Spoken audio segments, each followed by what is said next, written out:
Springfield, Missouri was founded in 1838.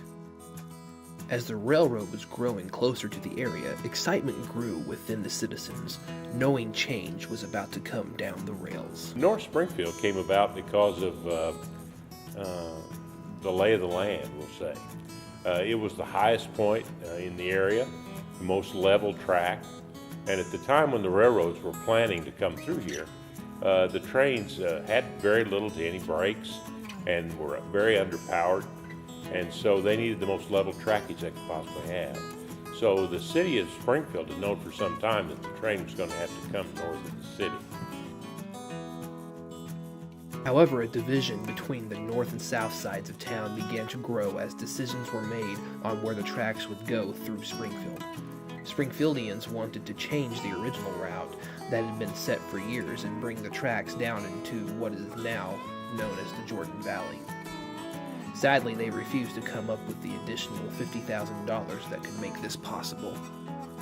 Entrepreneurs bought up the land along the city, along the railroad right-of-way, and went to the railroad and said, we know you're going to have to come north of the city, why don't we work with you and we'll build another town, because the city of Springfield had opted not to spend the money to build a depot. When they got to the point where there was train travel both running out of Springfield and North Springfield, it turned the city into a significant transportation hub, like you'd see a hub city for the airlines today, because as it developed and the trackage developed, it came a point where you could catch a train from Springfield and go to pretty much any direction. Most cities only had a railroad that traveled through there either east and west or north and south. Springfield had both. So you could take a train out of Springfield and go to Kansas City or St. Louis or Memphis or Tulsa. So it made it a transportation hub and also a freight hub because they could get freight and goods from 4 different locations. In April of 1870, the roaring engines of the first train pulled into the passenger depot on Commercial and Benton Avenue. As crowds of travelers, new products, building materials, and dry goods pulled into the north side, it created economic growth.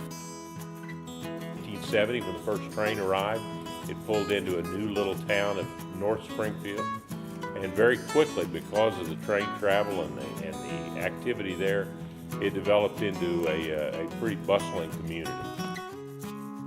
This also created animosity as the area grew and the Commercial Street area became known as Newtown and made Springfield proper known as Old Town.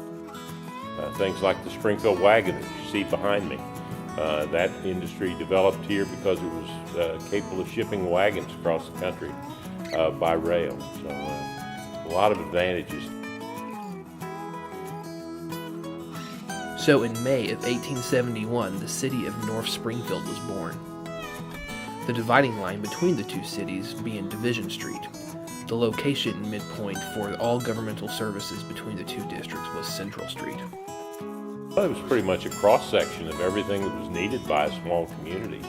Grocery stores, dry goods, hat shops, everything, hardware, you name it, apothecaries, drugstores. Everything that was needed by a community was available there on C Street. They talked about it being a crescent of different cities that were connected by the railroad.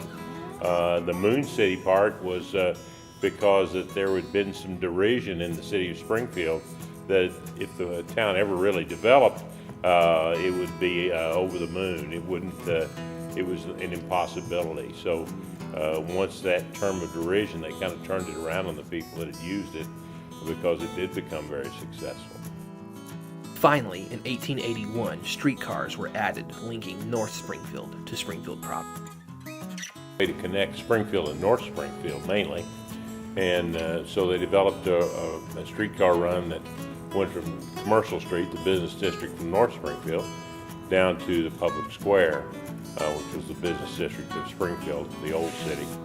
And then as time developed, they ran a streetcar line east and west across Commercial Street, and then there were other routes throughout the city. After a decade of prosperity and growth, in 1887 both North and South Springfield merged again. Though this reunion did help with lowering animosity, hard feelings still were prevalent. In 1890, train tracks were finally laid between both areas. Forced them into a constant conflict trying to outdo each other. The benefit of all that is that when the two cities agreed to merge in 1887, 17 years later, the infrastructure that they had developed trying to outdo each other was significantly greater than any other community of the same population or size in the area, and really set Springfield on a path to what it is today, making it the most successful and largest community in southwest Missouri. Today, Commercial Street is the heart of the north side of town and is currently in a renovation renaissance. The arts, culinary treats, and music are the lifeblood that continues to help it grow.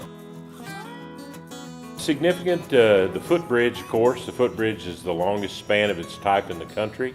Built in 1901, there were so many trains traveling on the main line there that it just wasn't safe for people to travel back and forth across the tracks to get from newly developed residential areas north of Chase Street. So they had to build the footbridge so that people could come into the city of North Springfield to shop. So that's a significant piece. There's very little left of the Frisco buildings. Most of them were razed and as time went on. But several of the older buildings along Commercial Street have a history that goes back to the 1880s and 90s. If you walk down Commercial Street today, you are walking with history, as many of the buildings from Moon City's boom still stand, each of them with their own story to tell.